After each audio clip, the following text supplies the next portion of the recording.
j'ai suivi une formation, donc effectivement quelque chose d'important. Je dirais, c'est vrai que c'est peut-être quelque chose à améliorer ou je dirais ne pas rester sur la première formation que j'ai pu faire, 15 jours que j'ai passé à la Baule, mais peut-être avoir des formations, des remises à niveau qui puissent être régulières.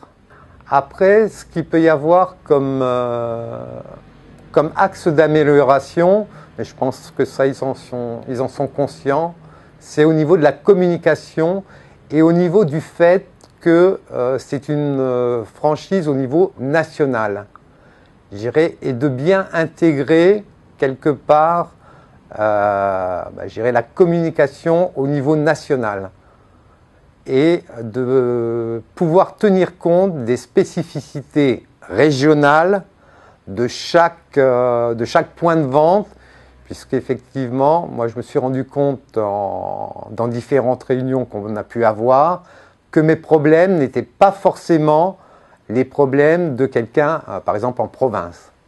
Les axes de progrès, c'est effectivement la communication. Donc il y a cette CDTC communication qui est en place mais depuis longtemps.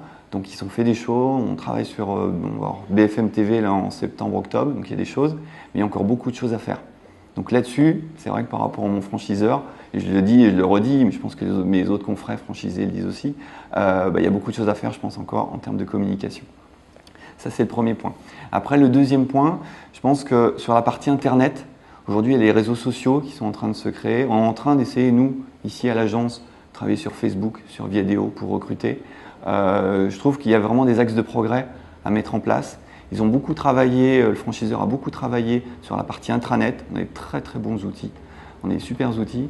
Sur la partie Internet externe, je pense qu'il y a encore beaucoup de travail à faire. Donc ils travaillent sur Facebook, on travaille sur ces nouveaux réseaux, ces nouvelles sources de recrutement. Mais je pense que là-dessus, Internet c'est une grosse part. Et aujourd'hui, le recrutement se fait de plus en plus en fait sur Internet. Voilà. Même aujourd'hui, un chauffeur ou un maçon, il va sur Internet pour trouver du boulot. Voilà. Donc je pense que là-dessus, il y a beaucoup de travail. La principale amélioration que je vois, c'est celle de l'interaction entre le franchiseur et le franchisé. Aujourd'hui, le franchiseur ne doit plus nous voir comme des clients ou comme des franchisés, mais plutôt comme des partenaires. Nous avons un but, un intérêt qui est le même. Donc aujourd'hui, il ne s'agit plus de se voiler la face ou de se faire des petits secrets, mais plutôt de travailler ensemble. Je crois qu'aujourd'hui, le franchiseur aurait grand besoin de s'adosser un peu plus à ses franchisés. Alors chez Speedy, ça existe déjà un petit peu depuis quelques années avec le comité consultatif de la franchise, mais c'est pas suffisant. Aujourd'hui, je crois que le franchisé devrait participer aux décisions stratégiques, dans son intérêt, mais dans l'intérêt du franchiseur.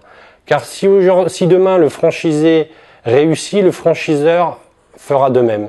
Et vice-versa. C'est vraiment un équilibre qu'on doit trouver entre les deux. Dans ce contexte, bien évidemment, il est bon que le franchiseur soit à l'écoute des franchisés et puisse, plutôt qu'attendre une fronde qui pourrait se dégager à l'intérieur de son réseau de franchise, anticiper sur les attentes, les besoins des franchisés et naturellement créer les moyens et l'organisation à mettre en place avec l'ensemble des franchisés au travers de commissions ou toute autre organisation qu'il jugera utile en fonction des besoins et de la spécificité de son réseau.